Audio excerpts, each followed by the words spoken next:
Got a great new guest, Jay Hayes from the Religiously Kentucky podcast. We were able to connect through the College Huddle, great community. How are we doing today, Jay? I'm good. How are you? Doing pretty well. First off, wanted to jump right in. I know it still might be a little salty or hearing over that bad loss over the weekend, but what happened in Lexington, South Carolina, upset and surprised a lot of people, 31-6. What happened in It, this it past was weekend? it was horrible to watch, but it was 44 passing yards, 139 rushing, and 11 penalties. So at 2.9 yards per play, that's what it was. And it was bad. O-line didn't show up. Uh, a lot of people talked about preparation for a game. Uh, Everyone knows, or maybe knows, especially SEC fans, that Kentucky only got a half a tune-up game, if you will, that first game. So maybe overlooked South Carolina a bit. I'm not for sure. I know there are a lot of issues with Kentucky's O line. That was the gist of what happened. Brock Vandegrift didn't have a chance in that game, so it was hard to watch. But you pick yourself up and you move forward. A lot of complaining on Coach Mark Stoops about preparation that game. To add insult to injury, it was they had a chance to have game day there. Now game day will be going to South Carolina for the South Carolina LSU matchup. But yeah, so Kentucky literally dropped the ball in this game, and what can you say other than Shane Beamer has owned Mark Stoops for the last 3 years? Yeah, I completely agree. I don't think a lot of people saw it coming. I believe you guys were 7.5, 8 point spread Yeah. coming into it. I was just surprised. I was really excited to see Brock Vandegrift. Always loved the kid at Georgia. He was there 3 years. We'll get into that when we look at the Kentucky Georgia preview. But yeah, he looked like he was running for his life. Looks like you guys are just getting beat up on your offensive line. I Yeah. think you guys had some injuries as well. And then the Lenora Sellers, he actually played pretty well in the week before. He looked terrible against Old Dominion. So that was a surprise. And just I believe you guys turned the ball over. So just a I don't, just I a bad don't know day. if I don't know if he looked good or Kentucky was just that bad. I mean, because this isn't who Kentucky is. So I mean, the O line is definitely concerning, and so I'm hoping they can do something to figure that out. But this isn't who Kentucky is, especially on paper. So and I was hard on Vandegrift in this game. Not only the O line, but I gave him the benefit of you're running the whole game. So, but it's very concerning, especially going into week 3. Completely agree. Did want to kind of get the pulse of the program, and then I know you guys kind of struggled recently. Mark Stoops, I was looking at his head coaching record. I think he's 64-66 at Kentucky. Has done some great things, but 2022, 2023, 7-6, 7-6, and then this year coming off the struggle. So wanted to see hot seat at all. Are you guys ready? I know it's everybody reacts after a bad loss, but kind of where are you guys at with Bob Stoops? I definitely think the seat is hot. I believe it is. Now that's not taking away from all the good that Mark Stoops has done at Kentucky. I mean, he's changed that culture around. Everyone knows that Kentucky isn't a football school. So he's done a lot of good, but Kentucky fans got a taste of that and they want more. So, they're and showing up in that South Carolina game was not bad, and people talked about preparation, that's on the coach. So I believe the hot seat is very hot for Mark Stoops right now. And outside of the program, fans might say, well, he's the best thing yeah, maybe, but I refuse to believe that there's not that next guy that can take Kentucky further, especially in NIL and transfer portal era that we're in. So I'm excited about it, but I believe you brought up some stats. I think Mark Stoops is, for the 4 or 5 last years has been under 500 in conference play. That's right. So, people are like, no, this is just not going to get it. Like I said, s Stoops has done really good here, and maybe it's time to, up. He's the third, I think, the third highest paid coach in college football. Right. Y- And when you're not getting results, that's the issue, especially with the loudmouth BBN. Right. We're gonna voice our opinion. So, Right. yeah, seat very hot. I did want to also mention with that, did any kind of resentment or anything coming from the offseason? They kind of flirted with the LSU job a little bit. Did that kind of Well, sit with you at all?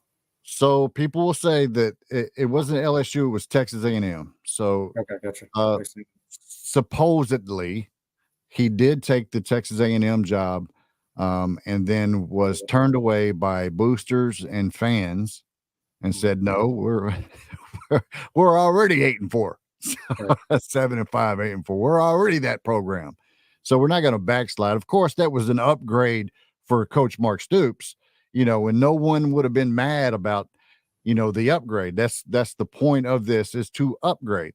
But that kind of got swept under the rug. I think he was asked at SEC Media Days about that, and he said the situation was very real, and we'll leave it at that. And now there's some Kentucky platforms that will say it never happened, but it was a very real situation, and it did.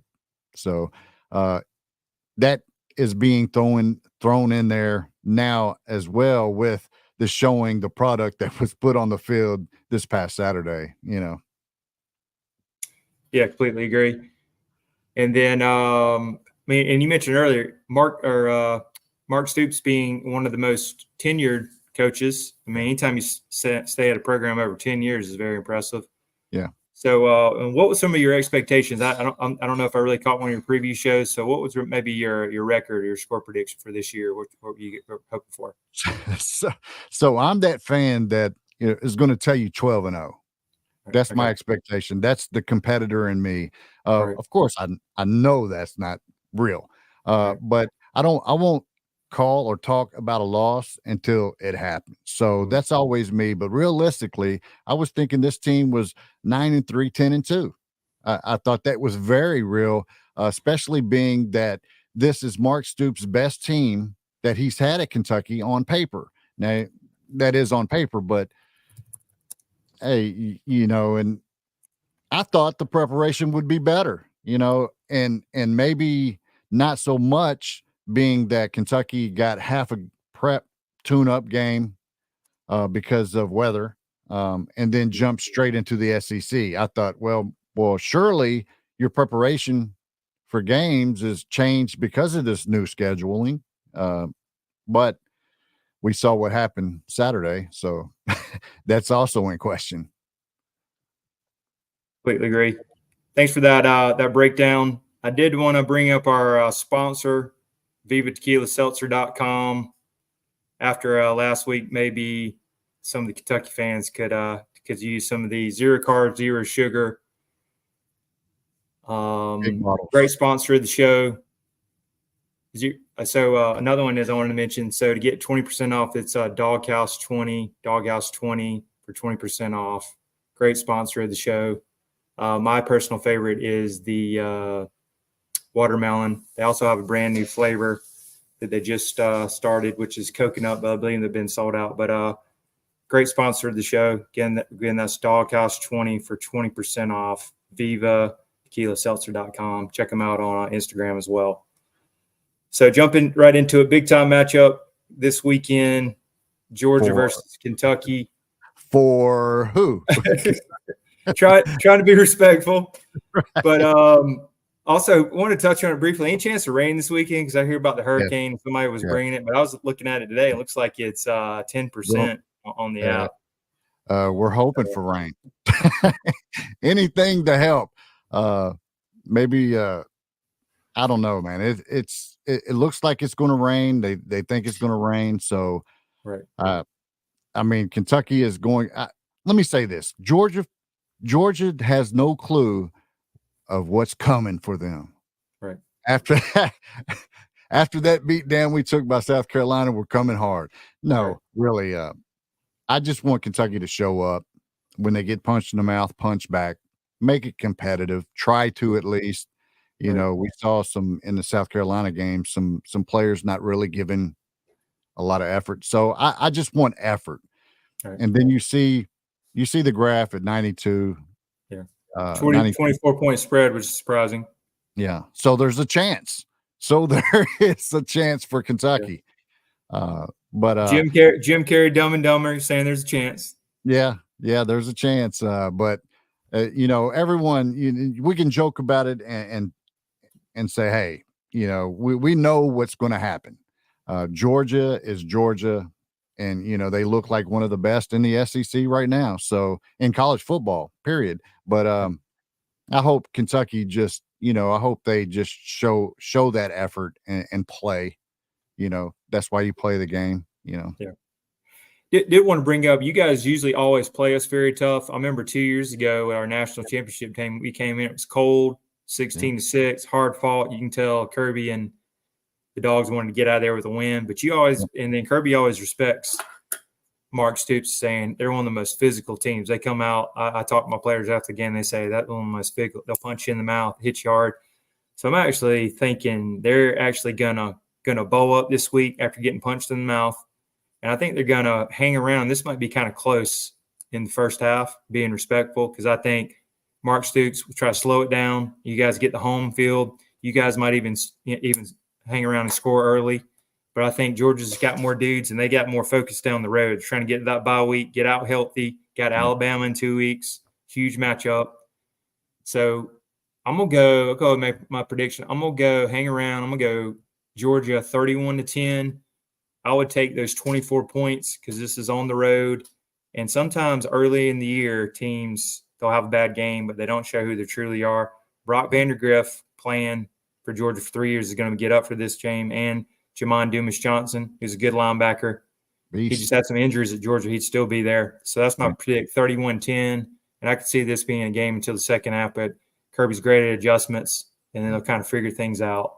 So that's what I'm going with. And also I wanted to kind of talk about some of the backstory and maybe the connections with Brock Vandergriff and Jamon Dumas-Johnson with Kentucky. Yeah, I like the prediction. I think it looks like the Clemson and Georgia game. I think it kind of resembles that a little bit. So I love the prediction. Vandergriff and Johnson is an absolute beast, you know, and he probably would still be at Georgia, other with the injuries and stuff that he went through. But Vandergriff, I'm not sold completely yet on. Great kid, love the kid, tough, strong. I just don't know if he's it.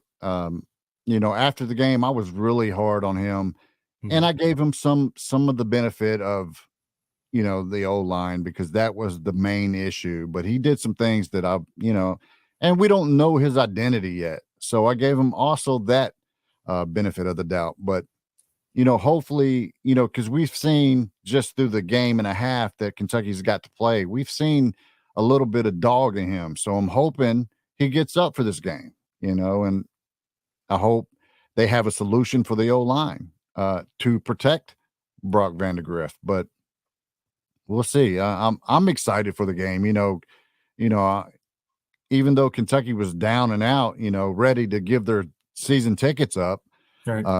You know, due to one game, you know, I'll take them. You know, because I'm still going to be there rooting my team on, even though if it is against Georgia, you know, and to be honest with you, I'm hoping it is one of those situations where Kentucky beats number one. We've seen that in Kentucky, you know, we've seen those strange things happen, you know, Right. but coming back down to earth, I think it does look like the Clemson and Georgia game. I think it kind of resembles that. It gets off kind of slow, especially in the rain, if it does rain.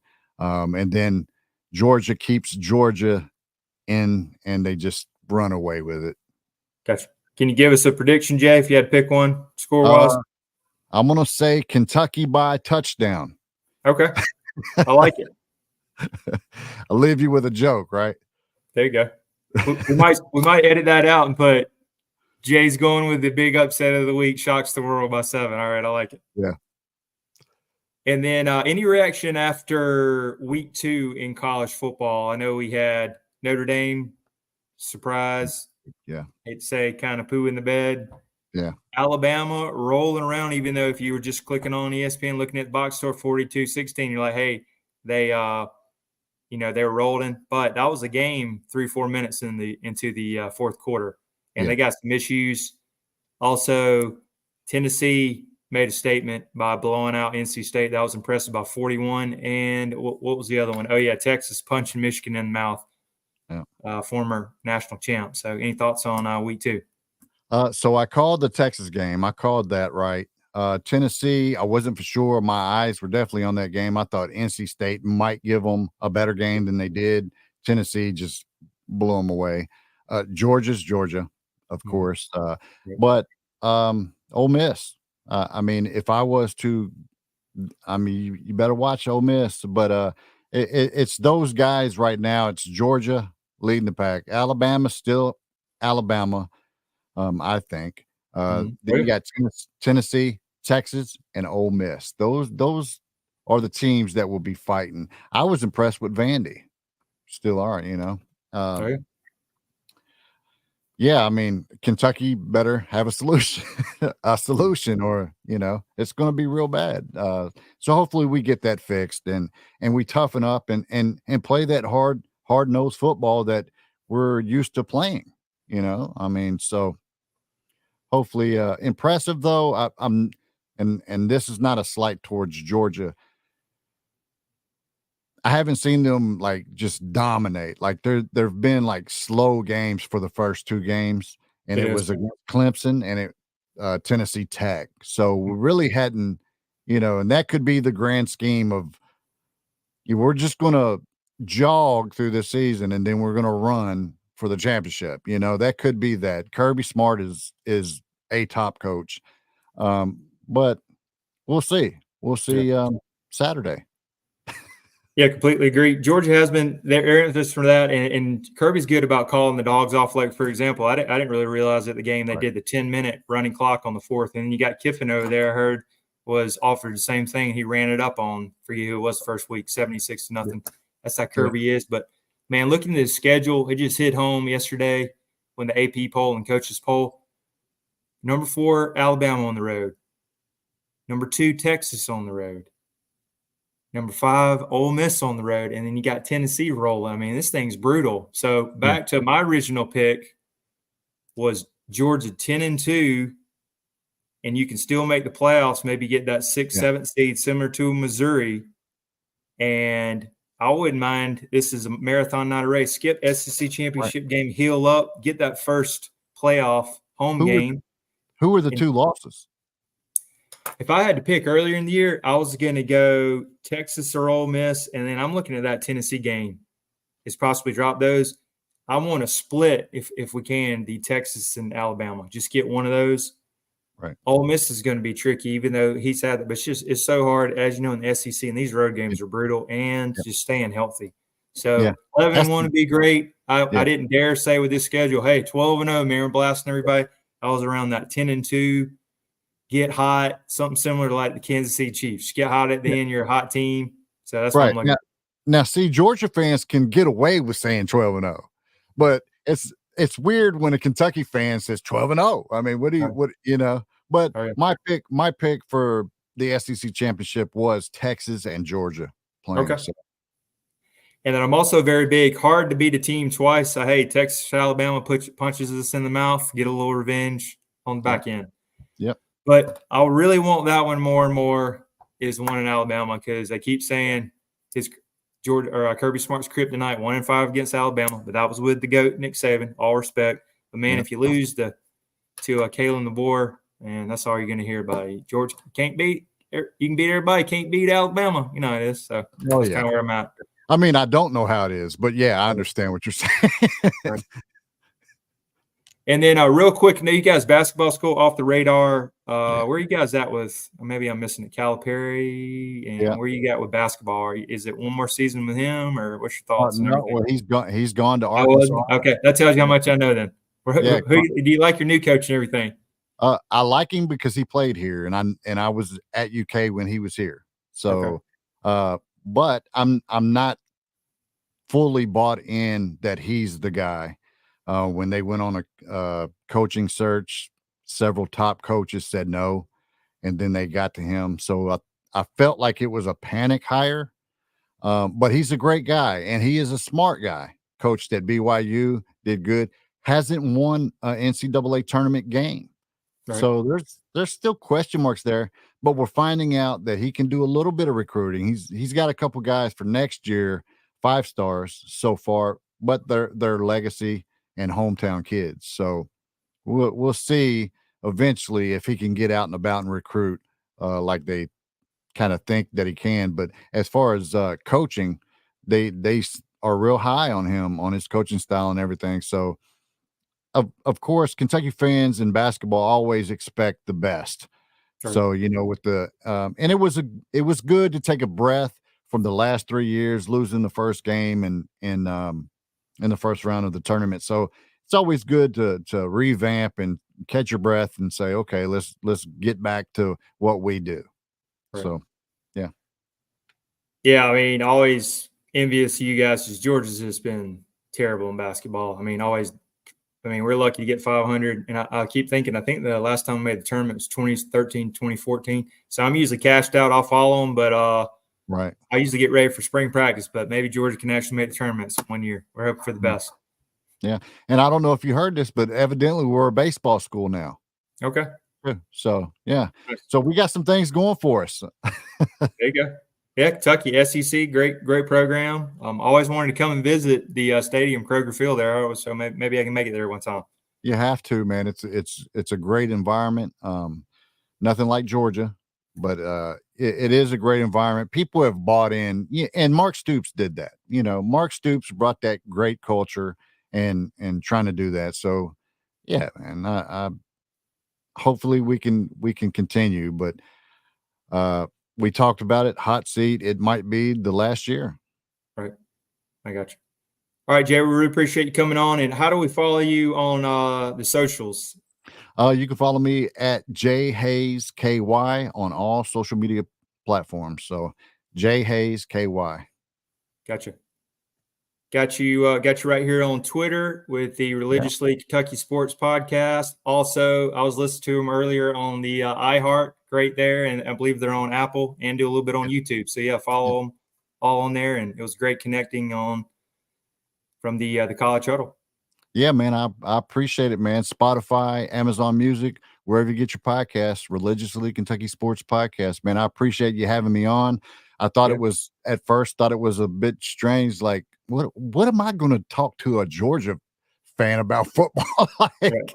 But yeah, man, it's more hope than anything, and we like the Georgia guys that we got in the transfer portal. We're hoping, especially on the defensive side of the ball.